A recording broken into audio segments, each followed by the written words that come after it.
Bismillahirrahmanirrahim. Alhamdulillah wassalatu wassalamu ala Rasulillah wa ala alihi wa sahbihi wa man tabi'ahu bi ihsanin ila yaumil qiyamah wa ba'd. Kembali kita melanjutkan pembahasan seputar ma la yas'al muslim ma la yas'al muslima jahluhu. Kebodohan, ketidaktahuan yang tidak boleh melekat dalam diri seorang muslim. Yang pertama, iman kepada Allah. Yang kedua, iman kepada malaikat.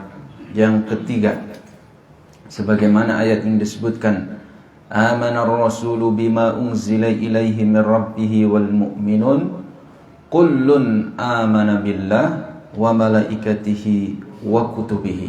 Nah, sekarang yang ketiga, iman terhadap kitab Allah. Wa kutubihi, bukan wa kitabihi. Artinya Allah menurunkan kitabnya bukan hanya satu. Kalau satu, kitabun. Kutub berarti banyak. Lalu apa yang terkait dengan iman kepada kitab-kitab? Ada beberapa poin. Yang pertama, wa nu'minu bi jami'i ma anzalallahu ala rusulihi minal kitab jumlatan wa 'alal ghaib. Kita wajib iman, percaya, yakin bahwa Allah itu menurunkan kitab-kitab secara global maupun secara tafsil. Artinya global itu ada yang tidak disebutkan oleh Allah. Ada kemudian yang betul-betul namanya disebutkan oleh Allah.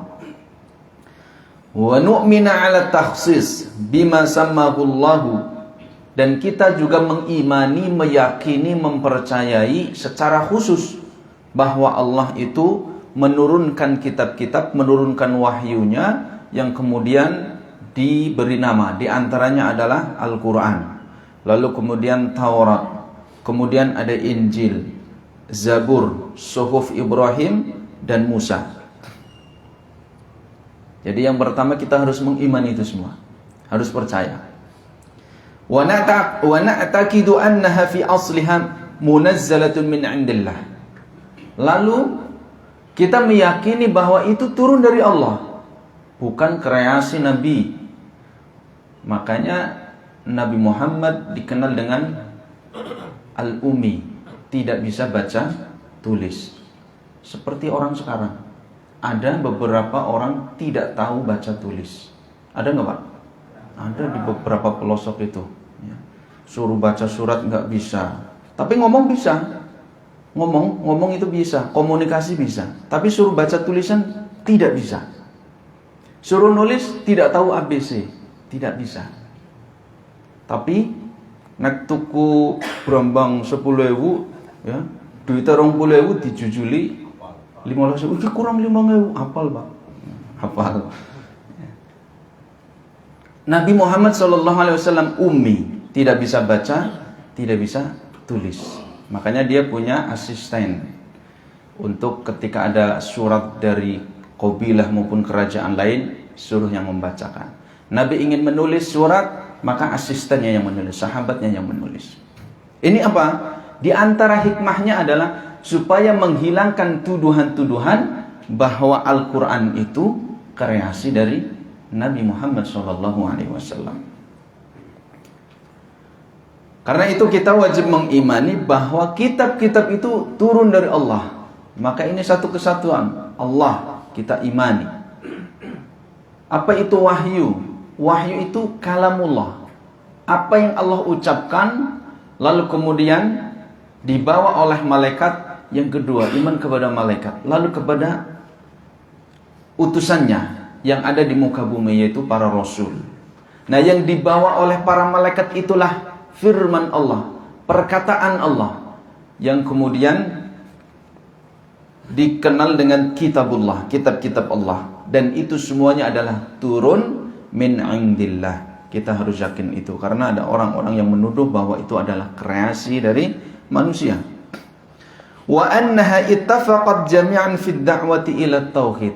Kita juga harus yakin bahwa semua itu tidak ada yang berselisih. Dari kitab Taurat, Injil, Zabur, Suhuf Ibrahim, Suhuf Musa, dan Al-Quran. Semuanya satu. Semuanya mendakwahkan kepada tauhid. Semuanya mengajak untuk beribadah kepada Allah Subhanahu wa ta'ala. Tidak berselisih, tidak saling bertabrakan maknanya, tidak ada.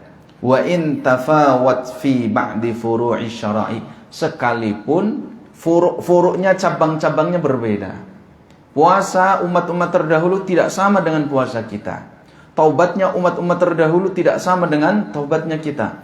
Di antara rahmat Allah kepada kita sebagai umat akhir zaman, umat Nabi Muhammad, taubatnya adalah kita memperbanyak istighfar, kita kembali kepada Allah, tidak mengulangi perbuatan dosa kita. Allah akan menerima taubat hambanya. At-taibu minad dzambi kaman la dzamba lahu. Orang yang bertaubat seperti dia tidak punya dosa lagi. Tapi umat terdahulu taubatnya harus menghabiskan dirinya sendiri. Artinya bunuh diri, harus membunuh dirinya. Qatlun nafsi itu taubat orang dahulu. Berat enggak itu? Berat, Pak. Melakukan perbuatan dosa besar, kemudian taubatnya harus menghilangkan jiwa dirinya sendiri. Itu kan luar biasa. Tidak seperti umat sekarang. Kita lihat dalilnya. Allah Subhanahu wa ta'ala berfirman, ya ayyuhalladzina amanu, wahai orang-orang beriman, aminu billah, yakinilah Allah, berimanlah terhadap Allah, wa rasulihi, dan kepada Rasulullah Nabi Muhammad sallallahu alaihi wasallam, wal kitabil ladzi nazzala ala rasulihi, dan kitab Al-Qur'an yang diturunkan kepada Nabi Muhammad, wal kitabil ladzi unzila min qabl, dan kitab yang diturunkan sebelumnya. Wa may yakfur billahi, siapa yang dia mengingkari, tidak percaya kepada Allah, wa malaikatihi, dan kepada malaikatnya, wa kutubihi, dan kitab-kitabnya, wa rusulihi, dan rasul-rasulnya, wal yaumil akhir, dan hari akhir, faqad dhalla dhalalan ba'ida, maka dia telah tersesat dengan kesesatan yang jauh. Surat An-Nisa ayat 136. Di sini menunjukkan dalil, argumentasi yang valid, yang kuat, petunjuk dari Allah Subhanahu wa ta'ala. Kita wajib untuk beriman kepada kitab yang diturunkan kepada Rasulullah, yaitu Al-Quran, maupun kitab-kitab sebelumnya. Siapa yang mengingkari, satu saja, kita percaya Quran, kita percaya Zabur, kita percaya Injil, tapi kita mendustakan Taurat yang diturunkan kepada Nabi Musa, maka sama saja dia mendustakan seluruhnya. Kenapa? Karena kita diwajibkan, diperintahkan untuk mengimani Zabur yang diturunkan kepada Nabi Musa. Kalau kita mengingkari Zabur, maka sama saja kita mengingkari Al-Quran. Afatu'minuna bi ba'dil kitabi wa takfuruna bi ba'd. Enggak boleh itu. Apakah kalian hanya mengimani sebagian kitab, lalu kalian mengingkari sebagian yang lain? Oh, pas kene karo bisnisku cocok ya, diambil. Kayaknya ngalang-ngalangi lu. Nah, ini enggak diambil, enggak boleh. Ya. Kita harus udkhulu fis silmi kafah. Kalau sudah masuk Islam, kita dituntut untuk totalitas. Kalau dulu memang ada perbuatan-perbuatan, ada bisnis-bisnis, atau ada hal-hal yang bertentangan dengan Al-Quran, dengan petunjuk Rasulullah SAW, sami'na wa ata'na. Mau gak mau kita harus taat. Kita harus taat. Tidak akan dibacakan semua ya terkait ayat-ayat. Yang jelas ada beberapa ayat-ayat yang dengan gamblang menyebutkan nama-nama kitab itu. Di antaranya wa atayna Dawuda Zabura, surat An-Nisa 163. Artinya Zabur itu diturunkan kepada Nabi Dawud. Nah, kita harus meyakini. Inna hadza la fis suhufil ula, suhufi Ibrahim wa Musa. Ini terdapat di dalam suhuf, lembaran-lembaran terdahulu. Di antaranya adalah suhuf Ibrahim, kitab Ibrahim, suhuf, lembaran-lembaran Ibrahim dan Musa. Itu beberapa ayat-ayat Al-Quran yang menunjukkan Allah menamai kitab-kitabnya dengan nama tertentu. Maka kita wajib mengimbani. Lalu kemudian, dari mana kita mempercayai, yakin kalau semua agama yang dibawa oleh para nabi sebelum Nabi Muhammad adalah satu dengan agama yang dibawa oleh Nabi Muhammad SAW. Rasulullah, Allah Subhanahu wa taala berfirman, likullin ja'alna minkum syir'atan wa minhaja. Furuknya berbeda. Kata Allah Subhanahu wa taala, setiap umat di antara kalian, umat Nabi Muhammad, umat Nabi Musa, Nabi Isa, ja'alna syir'atan, aku berikan syariat, aturan-aturan tersendiri. Wa minhajan, ada jalannya sendiri-sendiri. Jadi punya syariat sendiri-sendiri. Tapi hakikatnya satu, yaitu mentauhidkan Allah Subhanahu wa taala. Dari mana kita melihatnya? Kata Allah di dalam surat Asy-Syura surat ayat 13. Syara'a lakum minad dini ma wassa bihi Nuha. Allah mensyariatkan kepada kalian minad din, yaitu tentang agama ini apa yang telah diwasiatkan kepada Nabi Nuh. Kalau Allah mewasiatkan berarti Allah memerintahkan. Seperti wa wassaynal insana biwalidaini ihsana. Aku wasiatkan kepada manusia untuk berbuat baik kepada kedua orang tuanya. Itu artinya Allah mewajibkan, Allah memerintahkan kepada manusia untuk berbuat baik, berbakti kepada orang tua.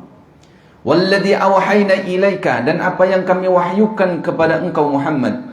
Wa ma wassayna bihi Ibrahim, dan apa yang kami wasiatkan, kami wajibkan, kami perintahkan kepada Nabi Ibrahim, wa Musa wa Isa, dan Nabi Musa dan Nabi Isa, an aqimud dina wa la tatafarraqu fi, untuk menegakkan agama dan tidak boleh berselisih di dalamnya. Menegakkan agama, sama agama Islam, sama dari Nabi Adam sampai Nabi Muhammad. Syariatnya, hakikatnya sama, mentauhidkan Allah Subhanahu wa taala. Agama yang sama, yaitu amanah yang disebutkan di dalam surat Al-Ahzab.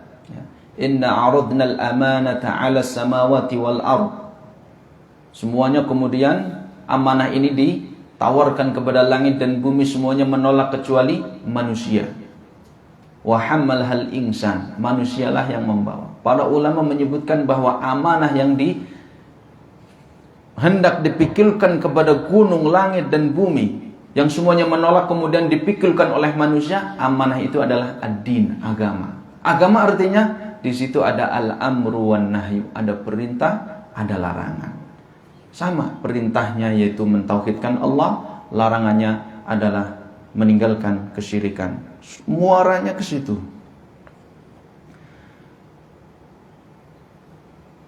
Kata Rasulullah sallallahu alaihi wasallam, al-anbiya'u ikhwatun li'illatin.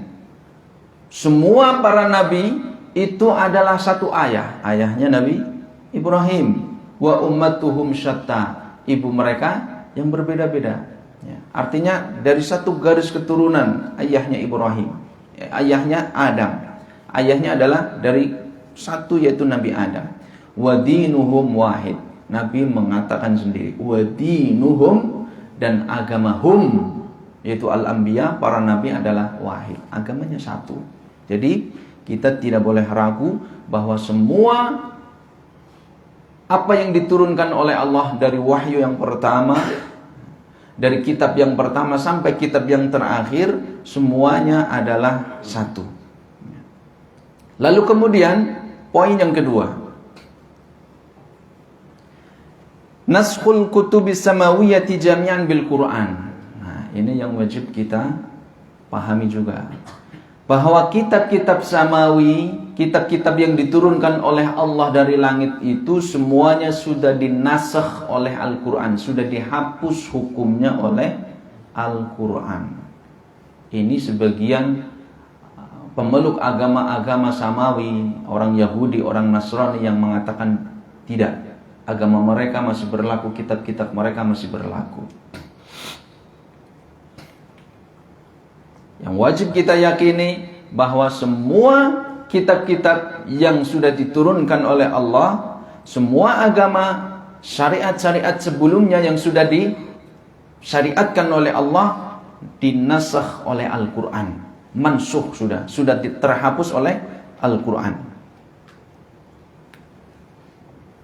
Kama nu'mina bi anna al-Qur'ana, maka kita wajib beriman bahwa Al-Quran qad nasakhaha,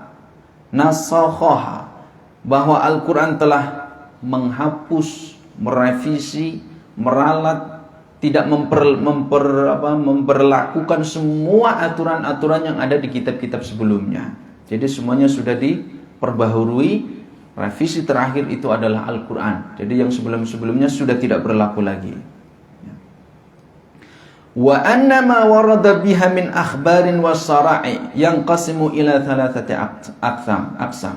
Adapun apa yang terdapat di dalam kitab-kitab sebelumnya dari kitab Taurat, Injil, Zabur, Suhuf Ibrahim dan Musa, kalau sampai sekarang masih beberapa masih diabadikan dalam kitab-kitab kaum Yahudi, kaum Nasrani, maka itu terbagi 3 di dalam Islam.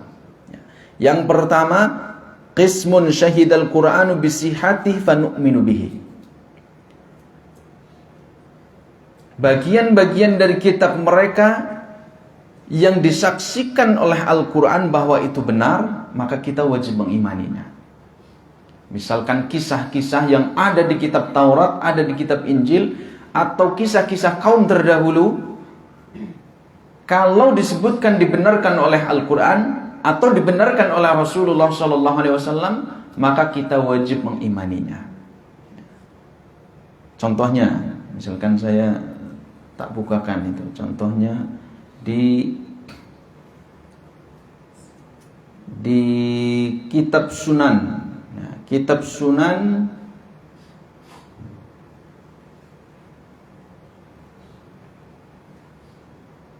di Sunan At-Tirmidzi dan di Musnad Imam Ahmad.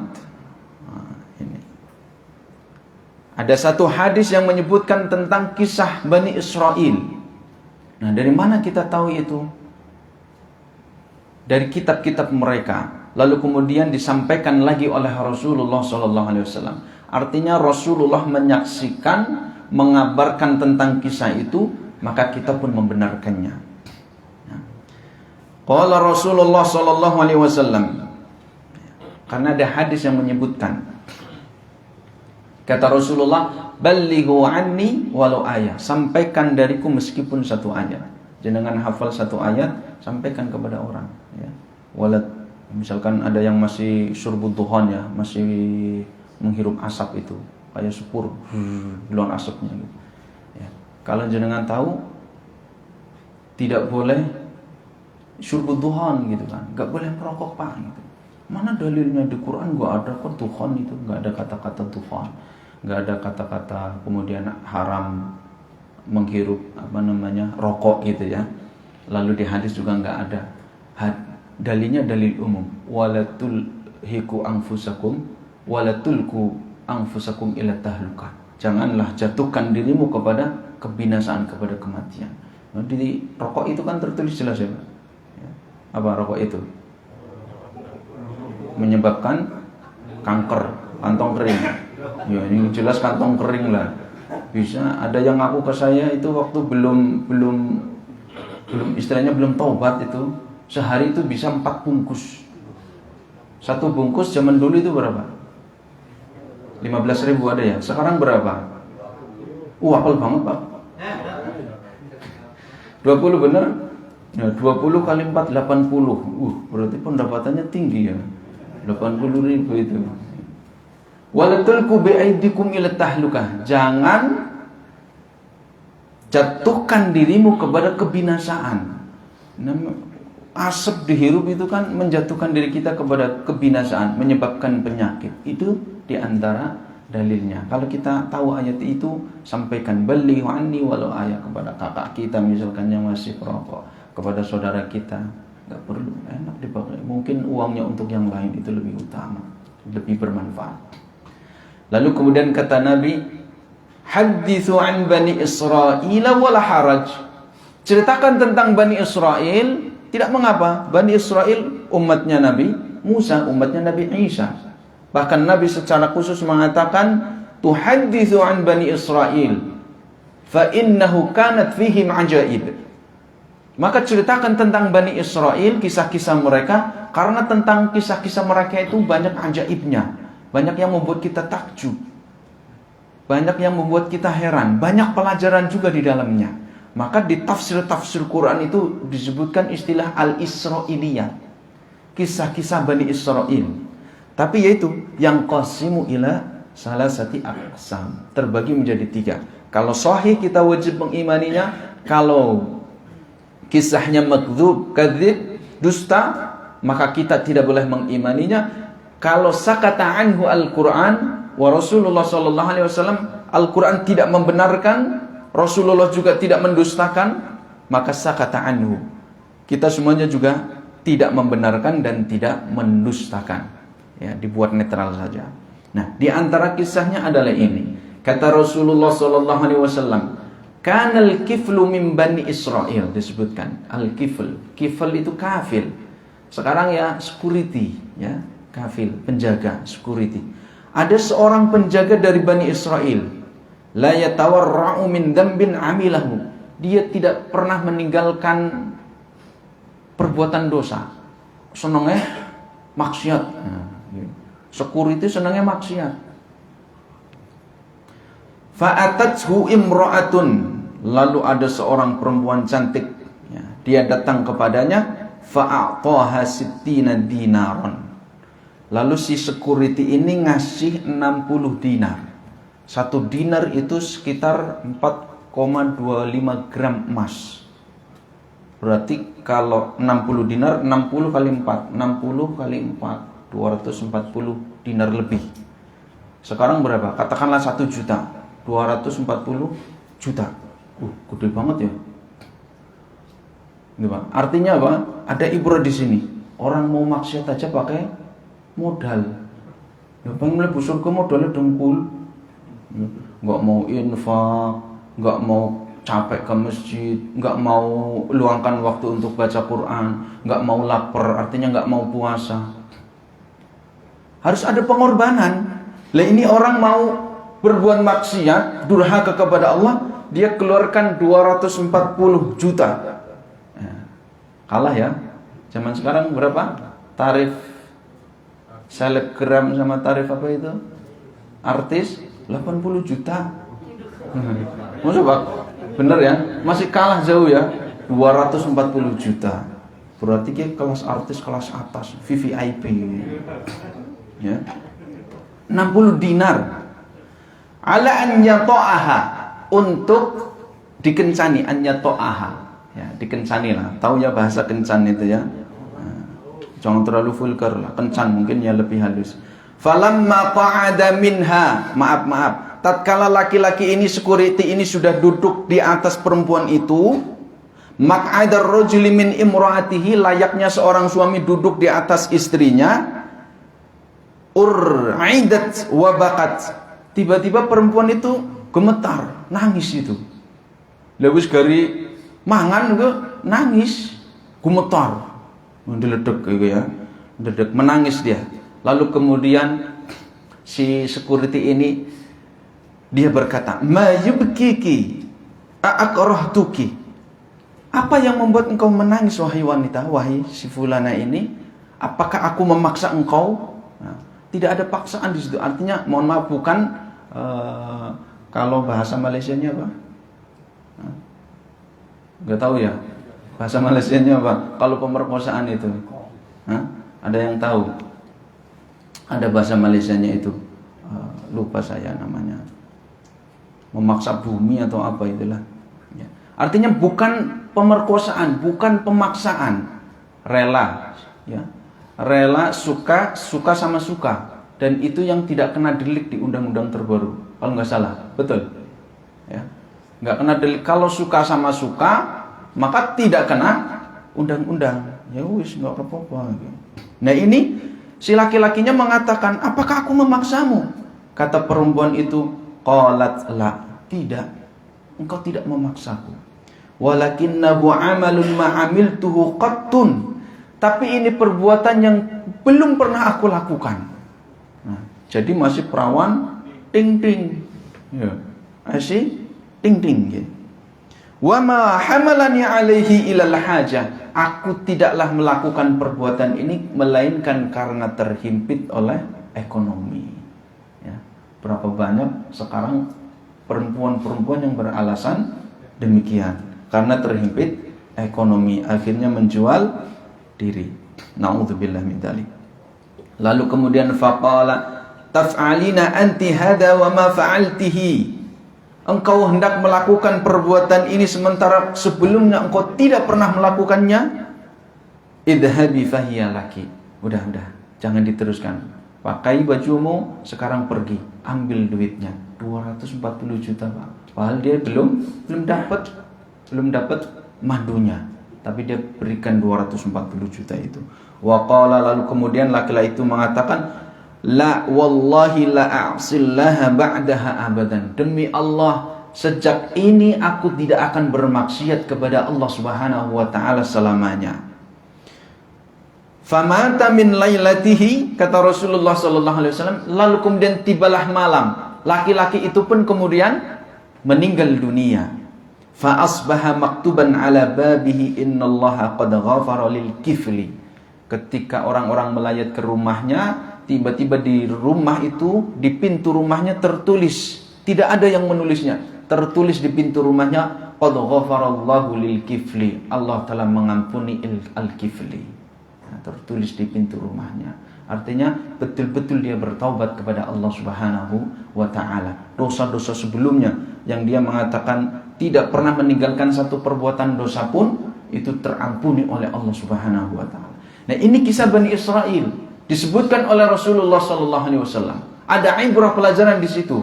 Wa nahnu nu'minu bihi. Maka kalau kisah semacam ini kita wajib mengimaninya. Adapun yang bertentangan dengan Al-Qur'an, di antara misalkan keyakinan Trinitas, maka itu sudah dibantah oleh Al-Qur'an. Qul huwallahu ahad. Katakanlah Allah itu ahad satu, Allahus samad. Allah tempat bergantung segala sesuatu. Lam yalid wa lam yulad. Allah tidak beranak dan tidak diperanakan. Maka kitab-kitab yang menyebutkan bahwa orang-orang kafir menyebutkan malaikat itu adalah banatullah, malaikat itu adalah anak-anak perempuan Allah, dibantah oleh Al-Quran. Lam yalid wa lam yulad. Maka tidak boleh kita imani itu. Kemudian ada yang menyebutkan akidah Trinitas, keyakinan Tuhan itu satu, Allah itu satu dari yang tiga, Tuhan ayah, Tuhan bapak, Tuhan ibu. Maka Allah telah mengatakan laqad kafara alladziina qalu innallaha tsalitsu tsalatsa. Maka telah kufur, telah kafir orang yang mengatakan Allah itu satu dari yang tiga, tiga dari yang satu. Nah, maka kita wajib untuk mengimaninya. Maka Al-Quran datang fahuwa aminun wa syahidun wa hakimun alaiha. Al-Quran itu datang sebagaimana Allah Subhanahu wa taala berfirman, wa anzalna ilaikal kitaba bil haqq, kami turunkan Al-Quran dengan penuh berisi kebenaran, musaddiqan lima baina yadayhi, yang membenarkan kitab-kitab sebelumnya minal kitab, wa muhaiminan alaih. Ini fungsi Al-Quran, muhaiminan alaih. Kalau ada di antara kita namanya muhaimin, artinya muhaimin itu hakim, penentu, pemutus, amin, penjaga, syahid, saksi. Artinya Al-Quran itu adalah yang memutuskan kitab-kitab sebelumnya, ini batil atau ini benar, ini betul atau ini salah. Al-Quran. Jadi kalau kita mendapati ada kisah-kisah di kitab sebelumnya, cocokkan dengan Al-Quran, cocokkan dengan hadis-hadis Nabi SAW. Kalau bertentangan, maka dia salah. Yang betul adalah apa yang disebutkan dalam Al-Quran dan apa yang disebutkan oleh Rasulullah SAW. Lalu kemudian yang terakhir, muqtada al-iman bil kitab. Kenapa kita wajib beriman kepada kitab? Nah, ini penting. Kalau kita sudah mengatakan nu'mina bil kitab, kita beriman kepada kitab, maksudnya adalah kita beriman kepada Al-Quran. Al-Kutub, kitab-kitab yang diturunkan oleh Allah. Al-Kitab yang dimaksud di sini adalah Al-Quran. Maka yang terakhir, beriman kepada kitab-kitab Allah adalah beriman kepada Al-Kitab, Kitabullah, yaitu Al-Quran. Apa itu? Bahwa ketika kita mengatakan beriman kepada Al-Quran, percaya bahwa Allah menurunkan Al-Quran kepada Rasulullah SAW lewat malaikat Jibril, maka iqtida'nya, konsekuensinya adalah tahlil halalahu wa tahrim haramahu. Ini wajib. Siapa yang sudah beriman kepada Al-Quran, maka dia wajib menghalalkan apa yang dihalalkan oleh Al-Quran, wajib mengharamkan apa yang diharamkan oleh Al-Quran. Karena di beberapa tempat ada yang demikian, mengatakan, padahal Allah sebelumnya sudah saya sampaikan, di antara tugas ataupun posisi Rasulullah adalah wa anzalna ilaika dzikra litubayyina linnas. Aku turunkan Al-Quran kepada engkau wahai Muhammad untuk dijelaskan kepada manusia. Kalau di dalam Al-Quran tidak disebutkan, di hadis disebutkan, itulah fungsi Rasulullah, menjelaskan apa yang tidak disebutkan. Di dalam Al-Quran memperinci, mentafsir apa yang disebutkan secara global dalam Al-Quran. Sekarang ada yang, saya lihat beberapa itu, ada mobil isinya, mohon maaf, anjing semua, ya, kukuk semua. Ini buat apa ya? Nah, ini sudah masyhur di beberapa tempat itu, katanya boleh makan, ya. Apalagi di daerah mana, Solo atau Sukoharjo, ya. Itu halal di sana, boleh. Ada namanya rica-rica, gambarnya yang duduk kayak gini, berarti itu isinya itu.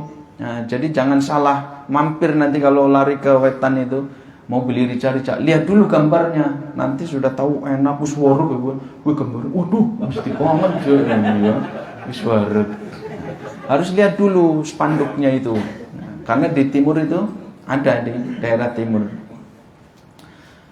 Karena di Al-Quran nggak ada, mana larangan anjing itu haram, makan daging anjing itu haram, tidak ada. Maaf di tempat saya lahir, Kampung Rangkasan itu, saya masih ingat itu. Orang-orang itu, beberapa itu beli ke daerah pegunungan itu ya, Bihbul, daerah Bihbul itu. Di situ beli, dia bawa karung sama orang setempat, Bu, beli anjingnya Bu, dibayar 100.000 atau 250.000 dibayar. Dimasukin karung, dipukul, buk. Mengolahnya seperti itu, dipukul, jadi bukan disembelih. Dalam Islam harus disembelih. Itu dipukul, sudah zatnya, anjingnya itu haram, dagingnya haram, cara mengolahnya pun haram, double, ya, dosanya double. Caranya apa? Men getih orang metu, jadi lebih gurih. Ada satu pasar di daerah Indonesia Timur sana, itu terkenal pasarnya. Mau makan apa saja ada, mau kelelawar ada, mau yang kobra, king kobra ada, mau yang anjing ada, yang BABI ada, semuanya ada Pak. Saya lihat videonya sendiri, mau muntah saya lihatnya sendiri mau muntah, ngeri banget. Karena apa? Masih hidup disemprot pakai api, jadi masih gemuk kayak gini, gini, hitam. Ketika dibelah, di situ katanya lebih gurih. Ya, saya lihatnya kasihan. Dalam Islam tidak boleh seperti itu. Nah, maka wajib menghalalkan apa yang dihalalkan Al-Quran, mengharamkan apa yang diharamkan oleh Al-Quran. Maka Rasulullah SAW mengatakan, aklu dzina bin haram, memakan daging hewan yang memiliki taring itu hukumnya haram. Maka anjing kan ada taringnya. Pak Ustadz, anak anjing tapi langkah taringnya halal apa orang? Ya orang mungkin gue. Tapi tak buka langkah taringnya, mesti ketrok. Enggak boleh ya, tidak boleh ada khilaf. Ya, tidak boleh mensiasati.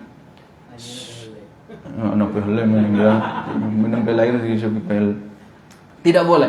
Kata Nabi SAW, samanul kalbi khabithun. Menjual ya, hasil menjual anjing itu khabis, kotor. Lalu kata Allah Subhanahu wa taala, wa khurrima 'alaikumul khaba'ith. Hasil jualan anjingnya, duitnya itu kotor, haram. Maka kalau ada satu kaidah, kalau menjualnya itu, upahnya itu, hasil yang keuntungan yang didapat itu kotor, haram, maka hewannya itu pun menjadi haram. Lalu Allah mengatakan, menegaskan, wa hurrima 'alaikumul khaba'ith. Allah mengharamkan atas kalian sesuatu yang menjijikan, yang kotor-kotor. Maka anjing termasuk yang diharamkan. 4 ulama madhab sepakat tidak boleh memakan daging anjing. Di sini masih ada yang memakannya. Terakhir, wal i'tibar biqasasihi wa amthalihi wal amal bimuhkamihi. Kita harus mengambil ibrah, pelajaran dari kisah-kisah yang disebutkan di dalam Al-Quran. Banyak sekali, hampir semuanya kisah-kisah. Banyak sekali, kisah Bani Israel, kisah nabi-nabi dan seterusnya. Wa taslim li mutasyabihi. Kita juga harus berserah diri kepada Allah, tidak mencari-cari. Karena di Al-Quran itu ada ayat-ayat yang jelas, lugas, tegas. Kemudian ada ayat-ayat yang mutasyabihat, yang tidak jelas maknanya. Maka kita tidak perlu mencari-cari yang mutasyabihat, ini maknanya apa. Para ulama pun demikian. Contohnya misalkan Toha. Toha artinya apa? Maka kita tidak perlu mengulik-ngulik. Oh, Toha itu Muhammad Sallallahu Alaihi Wasallam. Tidak perlu. Alif Lam Mim. Alif Lam Mim itu artinya. Tidak perlu. Ada ayat-ayat yang mutasyabihat, yang ayat maknanya itu kita tidak mengetahui kecuali orang-orang yang diberi ilmu oleh Allah. Wal wuqufu 'inda hududihi. Kita harus berdiri di aturan-aturan yang telah disebutkan oleh Al-Quran. Wa tilawatihi haqqa tilawatihi. Lalu kita harus membaca Al-Quran dengan semestinya, ya. Tajwidnya, kemudian panjang pendeknya, makhrajnya, dan kita harus mengamalkan. Tilawatuhu haqqa tilawati, di antaranya adalah kita memahami dan mengamalkan, merenungi dan mengamalkan. Wa nasyah lahu zahiran wa batinan.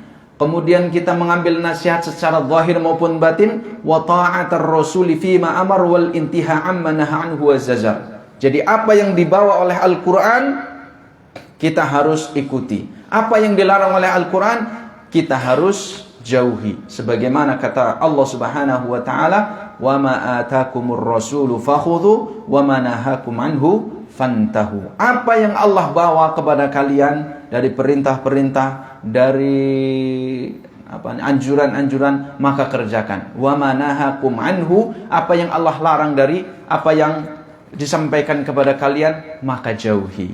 Itulah muqtada ataupun konsekuensi kita beriman kepada Alkitab, kepada Al-Quran. Kalau kita betul-betul beriman kepada Al-Quran, maka kita akan mempelajari Al-Quran, memahami Al-Quran, lalu kemudian kita akan berusaha untuk terus mengamalkan Al-Quran sebagaimana pesan Allah Subhanahu wa taala, "Wa ma atakumur rasulu fakhudhu wa ma nahakum anhu fantahu." Siapa yang dia beriman kepada Al-Quran dengan iman yang sebenarnya, maka dia akan menjadi sosok seorang muslim yang taat kepada Allah, seorang yang baik sebagai hamba yang taat kepada Allah Subhanahu wa taala. Demikian, mudah-mudahan yang singkat ini memberikan manfaat kepada kita, memberikan faedah yang banyak kepada kita, dan mudah-mudahan Allah Subhanahu wa taala memudahkan kepada kita untuk bisa mengamalkan apa yang sudah kita pelajari. Subhanakallahumma wa bihamdika asyhadu an la ilaha illa anta astaghfiruka wa atubu ilaik.